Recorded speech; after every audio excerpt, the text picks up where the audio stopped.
बारामतीमध्ये बहुजन समाजाच्या वतीनं निषेध मोर्चाचं आयोजन करण्यात आलेलं होतं आणि यावेळी परभणी इथल्या संविधानाच्या प्रतिकृतीची विटंबना करणाऱ्या आरोपीवर देशद्रोहाचा गुन्हा दाखल करावा अशी मागणी आंबेडकर चळवळीतील कार्यकर्त्यांनी केली आहे।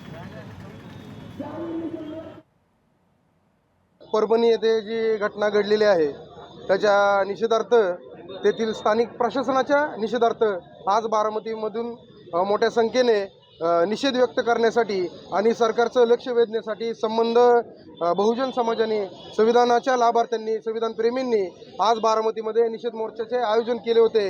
तमाम संविधान प्रेमी आंबेडकरवादी जनतेला हात जोडून विनंती करेल की संविधानाच्या अवहेलनेच्या विरोधात जे आंदोलन करताल ते शांततेत आणि संवैधानिक पद्धतीने केले पाहिजेत आणि ते तसेच आंदोलन आपण करावे अशी मी मीडियाच्या माध्यमातून महाराष्ट्रातील तमाम आंबेडकरवादी जनतेला आव्हान करतो।